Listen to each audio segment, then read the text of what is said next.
తెలంగాణ మరి Chikkadpally police station లా మళ్ళీ అల్లు అర్జున్ ఇప్పటిదాకా ఏం యాక్షన్ తీసుకున్నారు, ఇప్పటివరకు ఆయన ఎందుకు అరెస్ట్ చేయలేదు, ఆయన వెంటనే అరెస్ట్ చేయాలని చెప్పేసి నేను ఫిర్యాదు చేయడం జరిగింది. ముఖ్యంగా మరి నిన్న దినాన నేషనల్ హ్యూమన్ రైట్స్ కమిషన్ లో కూడా ఫిర్యాదు చేసినాం.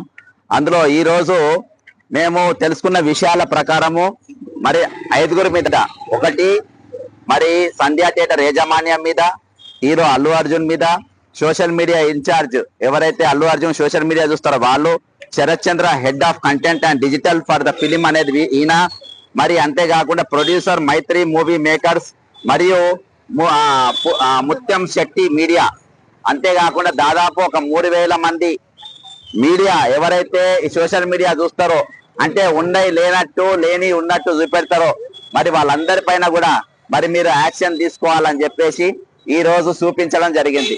ఈ రోజు నేను ఒకటే చెప్తున్నా ఈ రోజు 2023 బిగ్ బాస్ షోలో మరి పల్లవి ప్రశాంత్ కు మరి ఆయన విజయోత్సవ సభని బయట చేసుకుంటా పర్మిషన్ లేకుండా, ఆయన కూడా పర్మిషన్ లేకుండా అక్కడ ఉన్న ఆడవాళ్ళను సతాయించిందని చెప్పి ఎంబడి వచ్చిన వాళ్ళు శాంతి భద్రతలు మరి అక్కడ ట్రాఫిక్ జామ్ జరుగుతుందని చెప్పి మరి వాళ్ళు ఆ రోజు మరి రోడ్డు పైన ఆయన ఇంటికి చేరుకోక ముందే ఆయన అరెస్ట్ చేసి అక్కడికి జైలుకు తీసుకుపోయి 10-15 రోజులు జైల్లో ఉండి మరి వాళ్ళు అక్కడ ఇయాల్టి కూడా కోట్ల చుట్టూ తిరుగుతా ఉన్నాడు. మరి అక్కడ ఎవరు చనిపోలేదు, ఎవరికి దెబ్బలు తాకలేదు. కానీ ఈ రోజు మాత్రము ఈయనకు బాజాప్తా ఇక్కడ సంధ్యా టాకీస్ లా ఒక మాస్ ఏరియా, ఒక మాస్ థియేటర్ లా ఈరోజు మాస్ పబ్లిక్ చూసే థియేటర్ కు ఎవరికి ఇంటిమేషన్ లేకుండా, పోలీసుకు ముందస్తు సమాచారం ఇవ్వకుండా ఈ రోజు ఆ థియేటర్ కు వచ్చి దాదాపు ఒక భార్య అంటే తన భార్య తన కుమారుని అక్కడ చంపిన పరిస్థితి ఈ రోజు నెలకొన్నది. నేను ఒకటి చెప్తా ఉన్నా, ఈ రోజు పల్లవి ప్రశాంత్ ఒక న్యాయం ఉంటది, అల్లు అర్జున్ ఒక న్యాయమా? ఇక్కడ విఐపీలకు ఒక చట్టం ఉంటది, నాన్ విఐపీలకు ఒక చట్టం ఉంటదా? పేదలకు ఒక చట్టం ఉంటది, గొప్పలకు ఒక చట్టం ఉంటదా? ఇక్కడ కాదు, ప్రతి విషయంలో హైడ్రాలో కూడా ఆ విధంగానే డిఫర్ అవుతా ఉంది. ఈ రోజు చట్టం అనేది ఒక విధంగా పనిచేస్తలేదు, గొప్పలకు ఒక తీరుగా పనిచేస్తుంది, పేదలకు ఒక తీరుగా పనిచేస్తుంది. కాబట్టి అలా ఆయన అల్లు అర్జున్ అంటే ఎవరిని రమ్మన్నాడు, వాడు ఇక్కడికి ఎందుకు వచ్చిండు, వాడు ఆ థియేటర్లో పోయి ఎందుకు కూర్చుండు, వచ్చేటోడు రాగా 100 మంది 200 మంది 300 మందిని ఎంబడి తీసుకొని ఎందుకు వచ్చిండు, వాళ్ళతోని కార్ల ముఠాలు ఎందుకు తీసుకొచ్చిండు, వాళ్ళని అక్కడ తొక్కిచ్చి ఈ రోజు వాళ్ళు తొక్కించి చంపడానికి పూర్తి బాధ్యత అల్లు అర్జునే. ఈ రోజు అల్లు అర్జున్ అంటాడు ఆ థియేటర్ కు రాకున్నా ఈ రోజు ఒక కుటుంబం బతికేది, వాళ్ళ ఒక కుటుంబంలో జీవం ఉండేది, ఒక కుటుంబంలో ఈ రోజు దీపం ఉండేది, ఆ దీపాన్ని ఆర్పేసినావు. ఈ రోజు మానవత్వం లేని మృగం అంటారు. ఎందుకు మృగం అని అంటారంటే ఈ రోజు నువ్వు నీకు ఆల్రెడీ అక్కడ తెలుసు తొక్కిసాడ జరిగింది, అక్కడ రేవతి అనేట ఆమె చచ్చిపోయింది, వాళ్ళ కొడుకు సీరియస్ ఉన్నాడు. నువ్వు థియేటర్లోకి వెళ్ళి బయటికి రాగానే ఎక్కడికి పోవాలి? నువ్వు నిజంగా హీరో అయితే, నిజంగా మనిషి అయితే, నిజంగా మానవత్వం ఉంటేనే ఎక్కడికి పోవాలి? దుర్గాబాయి దేశ్ముఖ్ దవాఖానకు పోవాలి, చచ్చిపోయిన డెడ్ బాడీని నివాళులు అర్పియాలి, అక్కడికి వెళ్ళి వాళ్ళ కొడుకు దవాఖానలు ఎక్కడున్నా దవాఖాన తెలుసుకోవాలి, అక్కడ పోయి అన్నను పరామర్శించాలి. ఆయన అప్పుడు నేను హీరో అనేటాడు, నేను హీరో అన్నారు. మానవత్వం లేని మృగం అంటారు, విలన్ కూడా అన్నారు. విలన్ అనేది కూడా కొంచెము ఏది మంచి బుద్ధులా ఉంటాయి, కానీ నీకు ఆ బుద్ధులు కూడా లేవు. ఈ రోజు పూర్తి ఒక కుటుంబాన్ని నాశనం చేసినారు. ఈ రోజు పల్లవి ప్రశాంత్ అంటోడు వల్ల ఏ కుటుంబం కూడా ఇబ్బంది పడలే, అయినా కానీ ఆయన ఇయాటి కూడా కోట్ల తిరుగుతుండు. అల్లు అర్జున్ అంటోడు కుటుంబం నాశనం అయిపోయింది. ఒక 39 సంవత్సరాలు గల ఒక మహిళ చచ్చిపోయింది, వాళ్ళ కొడుకు ఈ రోజు సీరియస్ గా ఉన్న పరిస్థితి ఉన్నది. మరి నువ్వు కనీసం ఆ కుటుంబాన్ని పరామర్శించలేని మనిషి వ్యతిరేకం నువ్వు. ఈ రోజు ఇంకొకటి చెప్తా, ఈ రోజు దాదాపు ఒక నెల రోజుల పాటికెళ్ళి హైదరాబాద్ లో 144 సెక్షన్ నడుస్తుంది. 144 సెక్షన్ ఉన్నప్పుడు మరి ఇక్కడ ఇదే అశోక్ నగర్ చౌరస్తాల 29 జీవో గురించి ఉద్యమం చేస్తా ఉంటే మీరు ఎవరు మాట్లాడద్దు, మీరు ఎవరు పోరాటం చేయొద్దు అని చెప్పేసి 144 సెక్షన్ పెట్టావు. మరి 144 సెక్షన్ పెట్టిన నీవు మరి థియేటర్ కు ఎందుకు అనుమతి ఇచ్చినావు? ఈ సినిమా పెట్టడానికి ఎందుకు అనుమతి, ఈ బెనిఫిషియరీ షోకి ఎందుకు అనుమతి ఇచ్చినావు? నువ్వు వాళ్ళకి ఎందుకు పర్మిషన్ ఇచ్చినావు? అర్థమైందా? అంటే ఈ రోజు మీరు న్యాయము పర్మిషన్ అనేది న్యాయం అనేది దేనికి ఏ విధంగా ఉంటుంది?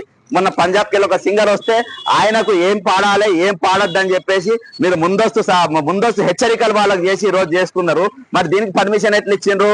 ఈరోజు న్యాయం ఒక్కొక్క గొప్పలకు న్యాయం పేదలకు న్యాయం ఎందుకు ఉంటుంది? గొప్పలకు ఒక చట్టం పేదలకు ఒక చట్టం ఎందుకు ఉంటుంది? యాక్చువల్ గా ఇవాళకి 3వ రోజు ఆమె చచ్చిపోయి ఇవాడికి 3వ రోజు అల్లు అర్జున్ అంటే జైల్లో ఉండాల్సిన వాడు బయట ఎట్లా తిరుగుతున్నాడు? ఎందుకు తిప్పుతున్నారు? ఇన్వెస్టిగేషన్ పేరుతో ఎందుకు కాలయాపన చేస్తున్నారు? అల్లు అర్జున్ అంటే థియేటర్కి వచ్చింది వాస్తవం, సినిమా చూసింది వాస్తవం, 100 మందితోనే ఆ మహిళను తొక్కిచ్చింది వాస్తవం, ఆమె చచ్చిపోయింది వాస్తవం. ఇంకేం కావాలి మీకు ఇన్వెస్టిగేషన్ లా? ఏం కావాలి మీకు ఇంకా? కాబట్టి ఈ రోజు చట్టం ఒక్కొక్కరికి ఒక తీరుగా ఉండద్దు, న్యాయం ఒక్కొక్కరికి ఒక తీరుగా ఉండద్దు, అందరికి ఒకటి తీరుగా ఉండాలి. ఆ చట్టాలు అందరికి ఒకటి తీరుగా వర్తించేటట్టుగా ఉండాలి. కానీ ఇన్వెస్టిగేషన్ కాలయాపన చేసి దాన్ని నీరు గార్చి ఈ రోజు వాళ్ళు తప్పించే ప్రయత్నాలు జరుగుతా ఉన్నాయి. ఇది నీతిగా అర్థమైతా ఉంది. కాబట్టి ఈ రోజు నేను చిక్కడపల్లి పోలీస్ స్టేషన్ లో అన్ని వివరాలతో కూడింది. దాదాపు 3000 మంది లంపెన్ గాన్లు ఎవరైతే పని పాట లేని సోషల్ మీడియా ఏది వీళ్ళని హైప్ చేయనికుంటారో, సామాజికంగా ఏ పట్టించుకోరు వీళ్ళు. అర్థమైంటే ఇల్లు కూలుకుపోతున్నా భూములు గుంజుకుంటున్నా పట్టించుకోరు. కానీ ఇటువంటి లంపెన్ హీరోలు లంపెన్ గాన్ల లేపనికి మాత్రం అలా హైప్ లేపనికి ఎన్నో వేషాలు వేస్తారు. కాబట్టి నేను ఒకటి చెప్తున్నా, ఈ రోజు పల్లవి ప్రశాంత్ ఏ చట్టం ఏ విధంగా పనిచేసిందో అల్లు అర్జున్ అని కూడా అదే విధంగా పనిచేయాలి. ఆయన గాలి లెక్కపై అరెస్ట్ చేసిండ్రు. ఈయనను ఇప్పటి వరకు మీరు అరెస్ట్ చేయలేదంటే ఈ రోజు పోలీసులు ఎక్కడున్నారు, మీరు ఏం చేస్తున్నారు అనేది నాకు నీట్ గా అర్థమవుతా ఉన్నది. కాబట్టి మీ ప్రెస్ మీట్లతోని ఎఫ్ఐఆర్లు బుక్ చేసినాము, ఈ కాకమ్మ కథలు మాకు చెప్పొద్దు. అరెస్ట్ అంటే అరెస్ట్ చేయాలి, చట్టం అంటే చట్టం ప్రకారం మేము డ్యూటీ చేయాలి. ఇందులో ఇయాటి వరకు అల్లు అర్జున్ ను అరెస్ట్ చేయడంలో, అతన్ని పట్టుకోవడంలో హైదరాబాద్ పోలీసు, తెలంగాణ పోలీసు, హోంమంత్రి బాధ్యత దగ్గబెట్టుకున్న రేవంత్ రెడ్డి అంటోడు విఫలం అయిపోయిండు. ఈ రోజు రేవంత్ రెడ్డి ఆయన 144 సెక్షన్ పెట్టినోడు ఈ సినిమాకి ఏ విధంగా పర్మిషన్ ఇచ్చిండు? పర్మిషన్ ఇచ్చినోడు కూడా సేమ్ అదే విధమైన ఈ రోజు ముద్దాయిగా పేర్కొనబడతాడు. ప్రభుత్వం పర్మిషన్ ఇచ్చేది లేకుంటే 2 రాష్ట్రాలు కూడా పర్మిషన్ ఇచ్చి ఈ రోజు ఈ కుటుంబ మరణానికి కారణం అయిపోయింది. కాబట్టి వెంటనే అల్లు అర్జున్ అరెస్ట్ చేయాలి, ఆ కుటుంబాన్ని న్యాయం చేయాలి. ఇది ఒక కుటుంబ సమస్య కాదు, ఈ సామాజిక సమస్య. వచ్చే రోజులలో ఇలాంటి జరగద్దనంటే ఈ రోజు వాళ్ళ కాంప్రమైజ్ చేసుకుంటారు. వాళ్ళ పలకరియనికి అల్లు అర్జున్ పోలే నిన్న దినానే ఒక హైప్ లేచిన ఎన్హెచ్ఆర్సీ కేసు వేసిన తర్వాత చెప్పరాచినం పంపిండు, బ్రోకలం పంపిండు ఆ కుటుంబాల మాట్లాడానికి. అది పద్ధతి కాదు మిస్టర్ అల్లు అర్జున్. ఈ రోజు తెలంగాణలో ఆయన సినిమాలను బ్యాన్ చేయాలి, ఈయనను బ్యాన్ చేయాలి. ఈ రోజు వెంటనే చట్టం తన డ్యూటీ తాను చేయాలని చెప్పేసి కోరుకుంటూ మరి ఈ రోజు వెంటనే అల్లు అర్జున్ అరెస్ట్ చేయాలి. అంతేకాకుండా వాళ్ళ పైన చర్యలు తీసుకోవాలని కోరుకుంటూ సెలవు తీసుకుంటున్నా. అందరికీ ఒకటే చట్టం ఉండాలి, అందరికీ ఒకటే న్యాయం ఉండాలి. అది పేదోళ్ళకైనా గొప్పలకైనా. జై హింద్, జై తెలంగాణ, అమర బిల్లకు జోహార్.